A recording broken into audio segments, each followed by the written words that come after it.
Hakim-Hakim pasal yang kedua, ayat yang pertama.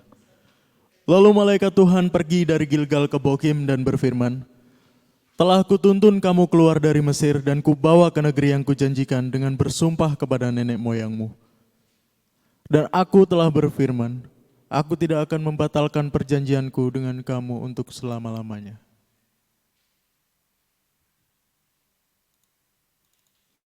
Tapi jangan perjanjian dengan penduduk.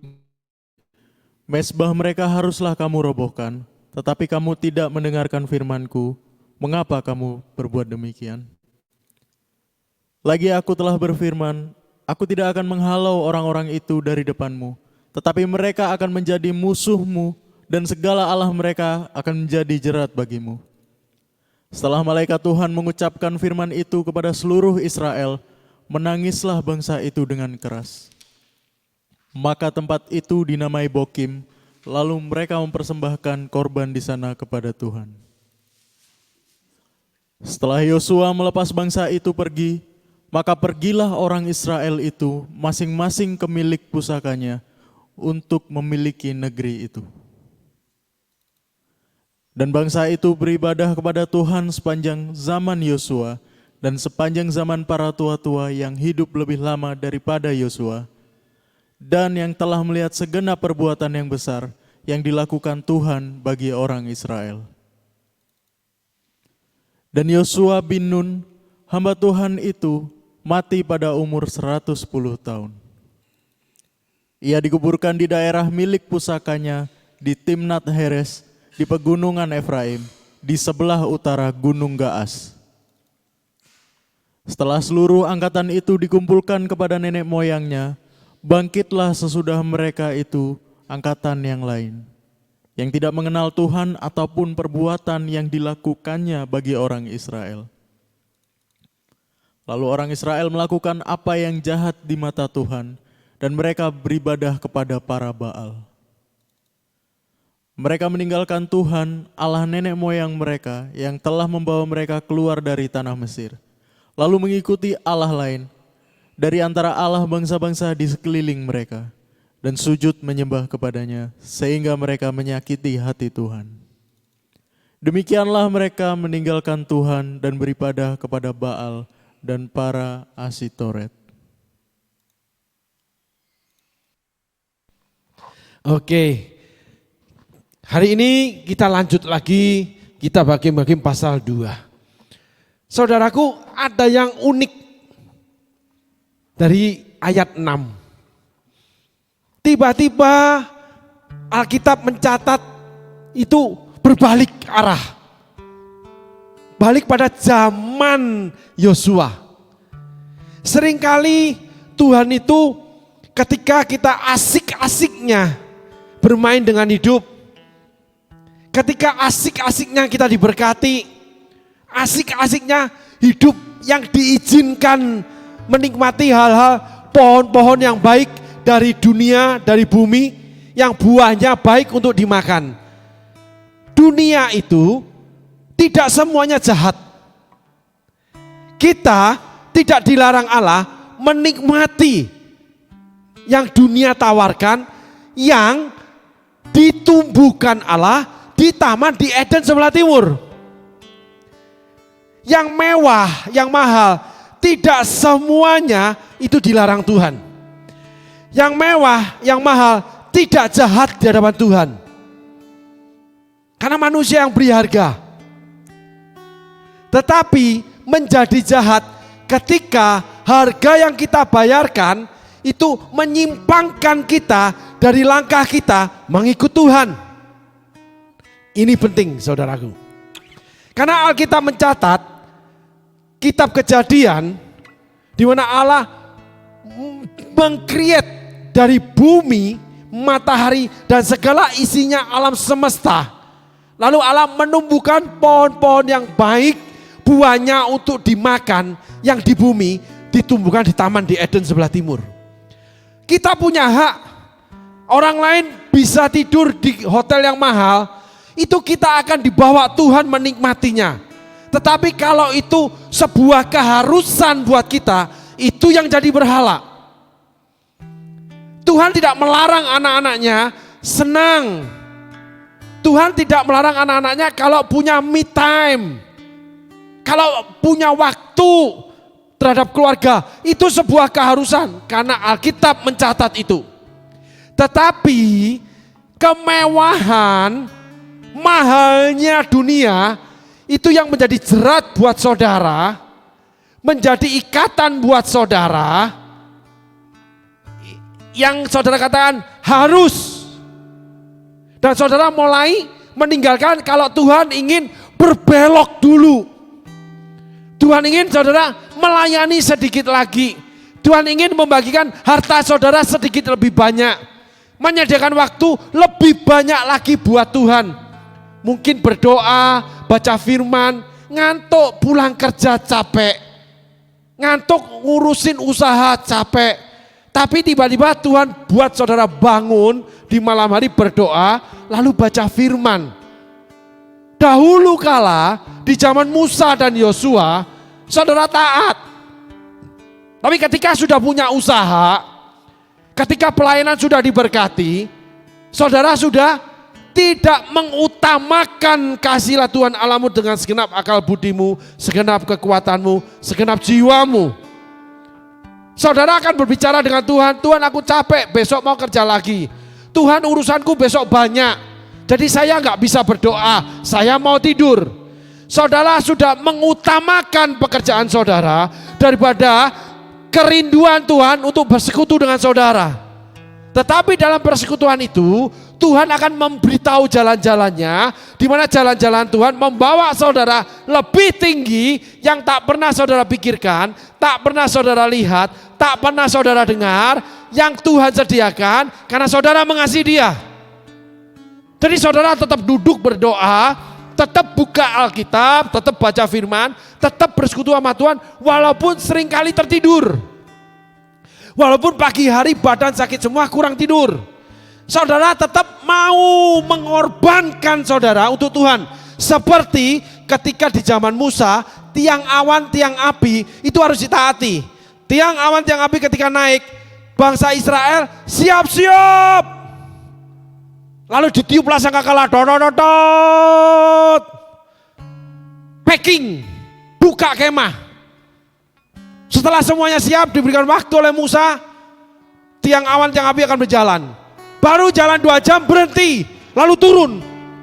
Jadi ketika naik persiapan, turun berarti persiapan kembali, buka kemah. Buka kemah lagi. Tiba-tiba 2 jam naik lagi. Saudara tetap taat. Sakit, sehat, punya duit, nggak punya duit, sibuk, nganggur, tetap ambil waktu berdoa pagi hari. Saat pagi hari Tuhan, ku datang sembahmu. Saudara tetap dalam susah senang, saudara tetap. Tapi ketika sudah terlibat dengan pekerjaan duniawi, sudah terlibat dengan kesukaan duniawi, sudah terlibat dengan pekerjaan atau hal-hal dilakukan yang mendatangkan kesukaan, kekayaan, kebahagiaan menurut ukuran duniawi, saudara sudah mengutamakan itu. Itulah berhala buat saudara. Coba kita tengok ayat 5 dulu.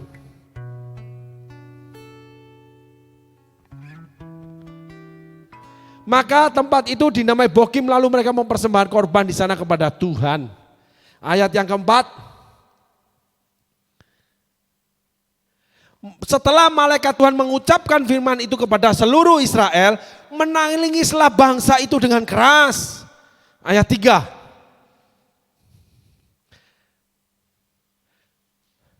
Lagi aku telah berfirman, aku tidak akan menghalau orang-orang itu dari depanmu. Tetapi mereka akan menjadi musuhmu dan segala Allah mereka akan menjadi jerat buat kamu. Coba saudara perhatikan ini. Apa yang saudara sukai, itu akan menjadi musuh saudara. Artinya membuat saudara susah, kelimpungan, tertabrak, banyak urusan yang merepotkan, bahkan menghancurkan kehidupan saudara. Karena itu jadi jerat buat saudara. Apapun yang lebih dari Tuhan, itu menjadi Allah saudara, itu akan jadi jerat saudara. dan itu akan menyusahkan saudara. Menyusahkan di mana Allah tidak akan mau mengambil alih, tidak akan mau menolong, tidak akan mau menyertai saudara. Karena itu adalah Allah bagimu. Sehingga Allah mengirimkan malaikat. Karena terjadi penurunan kualitas rohani, Allah tidak bekerja lagi untuk sementara. Sampai kamu berbalik. Ketika kamu tidak berbalik, segala yang menarik buat kamu itu, yang lebih daripada Tuhan, yang kamu utamakan, itu jadi jerat dan jadi musuh buat kamu. Akhirnya, oleh karena musuh, kamu berperang terus untuk hal itu. Terjadi peperangan di rumah tanggamu. Terjadi peperangan di segala bidang kehidupanmu. Hidupmu penuh dengan ketegangan tanpa pertolongan Allah. Dan kamu seringkali kehilangan, dicuri oleh iblis. Iblis adalah pencuri. Pembunuh dan pembinasa. Dia akan datang mencuri. Mencuri kebahagiaan suami istri. Kalian saling melawan, tidak pernah setuju. Kamu akan disakiti oleh pasanganmu terus. Kamu akan kecewa dengan pekerjaanmu. Dan sebagainya. Kemalangan orang benar banyak. Kamu tetap yang namanya menyembah Tuhan quote and quote. Tapi dalam hatimu ada Allah yang lain. Yang dikatakan di ayat 3 tadi. Dan Allah yang lain itu jadi jerat. Apapun itu saudaraku. Entah itu pekerjaan, entah pelayanan. Entah ketika kamu pacaran, apapun itu. Kalau lebih daripada yang Tuhan mau, lebih mengikat hatimu, lebih kamu utamakan, itu menjadi Allah yang lain. Sehingga permasalahanmu, Tuhan tidak akan campur tangan. Kita kembali ke ayat 6. Setelah Yosua melepas bangsa itu pergi, maka pergilah orang Israel itu masing-masing ke milik pusakanya untuk memiliki negeri itu. Ayat yang ke-7. Dan bangsa itu beribadah kepada Tuhan sepanjang masa Yosua dan sepanjang zaman tua-tua yang hidup lebih lama daripada Yosua. Dan yang telah melihat segenap perbuatan yang besar yang dilakukan Tuhan bagi orang Israel. Ayat 8. Dan Yosua bin Nun hamba Tuhan itu mati pada umur 110 tahun. Jadi Yosua ketika keluar dari Mesir umurnya 30 tahun. Karena Yosua mengikut Musa 40 tahun. Lalu menjadi pemimpin 40 tahun. Lalu mati. Berarti umur 30 tahun Yosua itu menjadi tua-tua Israel keluar dari Mesir. Gitu saudaraku. Alkitab bisa dihitung kok.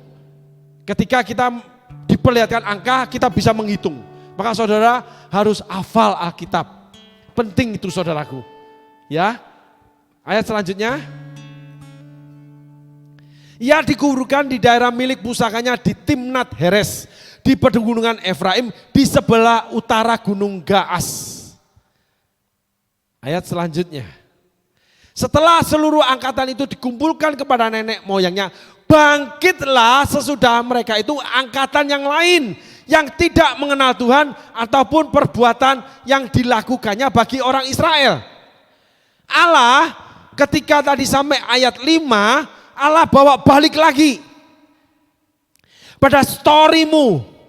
Seringkali Allah menegur kita ketika kita menemui kisah-kisah, khotbah-khotbah, ibadah-ibadah, suasana-suasana di mana Allah ingatkan ketika pada masa yang lalu, di mana kamu sangat setia, sangat patuh, sangat taat, sangat memelihara hukum-hukum Tuhan, sehingga kamu mengalami masa emas bersama Tuhan di dalam pemerintahan Musa, pemerintahan Yosua. Dan Tuhan ingatkan itu saudaraku. Karena Yosua mengalami masa pemerintahan Musa. Lalu bangkitlah angkatan yang tidak mengenal. Yang dimulai dari ayat 1 sampai 5. Penurunan kualitas rohani. Di sana kamu mulai bangkit di dalam dirimu segala sesuatu yang kamu tidak mengenal Allah. bukan yang lalu. Pengetahuan sudah kamu miliki sampai titik di mana kamu berada pada masa pemerintahan Yosua. Kamu dipimpin entah oleh kakak rohani, entah oleh mentor, entah oleh gembala, staf gereja, guru-guru gereja, persekutuan-persekutuan doa, pelayan-pelayanan Tuhan, apapun itu. Lalu kamu mengalami pemulihan. Kamu mengalami diberkati Tuhan. Kamu mengalami masa-masa yang diberikan keindahan menikmati dunia yang buahnya baik untuk kamu makan. Namun bangkitlah di dalam dirimu. Kok terjadi gini ya? Apa yang aku harus putuskan? Kok begini ya? Aku bingung. Nah, di situ kamu berusaha mencari Allah. Kamu tidak temui dia. Itulah Yudas, itulah Saul.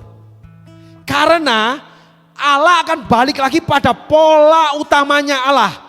Dia bekerja melalui manusia. Kamu pertama, Allah masih bicara sama kamu. Adam, di mana kamu? Bangsa Israel bertanya, maka dipilihlah suku Yehuda memerangi bangsa-bangsa Kanaan. Tapi oleh karena penambahan terjadi penurunan kualitas rohani, kamu sampai pada titik bangkit, kamu tidak tahu apa-apa lagi tentang Tuhan. Dan kamu berusaha mencari yang namanya remah-remah. Namanya perempuan Siro Venesia. Anjing pun berhak makan remah. Nah, di situ kamu berusaha. Remah tidak akan mengenyangkan kamu karena roti untuk anak. Tapi Tuhan mengatakan, jadilah seperti imanmu. Jadi kalau kamu beriman, kamu tetap bisa, tetapi gangguan tidak pernah menyingkir dari hidupmu. Permasalahan tidak akan ada Tuhan di dalam hidupmu. Kamu harus selesaikan sendiri, karena itu adalah pilihanmu, bukan pilihan Tuhan. Karena pada saat awalnya kamu tidak memilih pilihan Tuhan, seperti Abraham dan Lot. Kamu memilih kekayaan dunia, bahkan yang Tuhan beri. Kamu lebih memilih pekerjaanmu, lebih memilih pelayanan yang kamu miliki daripada kamu harus merintis pelayanan yang baru. Daripada kamu harus melayani lagi, kamu lebih memilih pekerjaan, kamu lebih memilih pelayanan yang lama dan sebagainya. Ketika Tuhan memutar untuk mengingatkan kisah Yosua. Jadi kamu seakan-akan dibawa kembali, kenapa banyak orang susah? Kenapa gereja jadi seperti gini? Penurunan, aku harus memberi kontribusi, aku harus menolong, aku harus ikut bekerja lagi, aku harus begini. Oleh karena Tuhan tidak meninggalkan gereja, tidak meninggalkan pelayanan, bukan hanya cuman memberi, tapi tidak punya hati memberi lagi, sekedarnya. Itulah artinya Tuhan pada titik sesi kehidupan saudara, titik ini Tuhan membawa saudara masuk pada zaman Yosua lagi. Tiba-tiba kok saya diminta pastor banyak pelayanan. Wah, sorry pastor, maaf gak bisa. Waduh, ini udah dijadwalin untuk kamu. Karena kamu yang punya kemampuan. Karena kamu selama ini mengikut kami. Karena kamu selama ini belajar, kamu sudah punya kelulusan yang banyak, mengerti banyak. Gak bisa pastor. Ya dulu kan saya gak ada kesibukan. Sekarang usaha saya sibuk. Aduh maaf pastor, pastor butuh berapa? Butuh sekian. Ya udah kasih, ya udah pastor kasih. Tapi tidak ada rasa kasih di dalamnya. Tidak punya beban. Kasih itu kayak melempar remah kepada anjing. Orang nggak tahu, saudara tetap memberi. Tapi saudara tidak punya hati di dalam memberi, yaitu kasih. Sia-sialah kamu punya iman memindahkan gunung. Sia-sialah kamu punya bahasa malaikat. Tidak ada manfaatnya, tidak ada gunanya. Buat kamu, bukan buat Tuhan atau orang lain. 1 Korintus 13 ayat 1-3. Hari ini kita belajar saudaraku. ada musim Tuhan membawa kita ketika kita sudah diberkati Tuhan, ketika sudah melalui berjalan sama Tuhan, musim Yosua, musim Musa, kita dibawa balik lagi untuk aktiviti kita dalam pelayanan. Sehingga Alkitab mencatat mulai ayat 6 dan seterusnya, bagaimana Allah tiba-tiba berbelok berbicara tentang Yosua. Setelah itu ditutup dengan bangkitlah angkatan yang tidak mengenal Allah, tidak mengenal perbuatan Tuhan. Sehingga saudara tidak tahu perbuatan Tuhan dalam langkah hidup saudara selanjutnya. Amin saudaraku. Baik, hari ini kita belajar duduk diam. Kita mulai mengkoreksi adonan kehidupan kita. Apakah kita jadi terang? Apakah kita jadi garam? Apakah kita masih menjadi saksi Kristus yang berkenan terhadap Tuhan dan sesama? Anak itu semakin dewasa, semakin dikasih Allah dan dikasih manusia. Itu Yesus. Favor of God, favor of man. Ataukah kita mulai menyenangi diri kita sendiri, menyenangi apa yang kita ingini, menyenangi apa yang kita miliki, menyenangi apa yang akan kita lakukan, menyenangi apa yang sedang kita lakukan, menyenangi apa yang sudah kita lakukan tanpa ada keterlibatan Tuhan.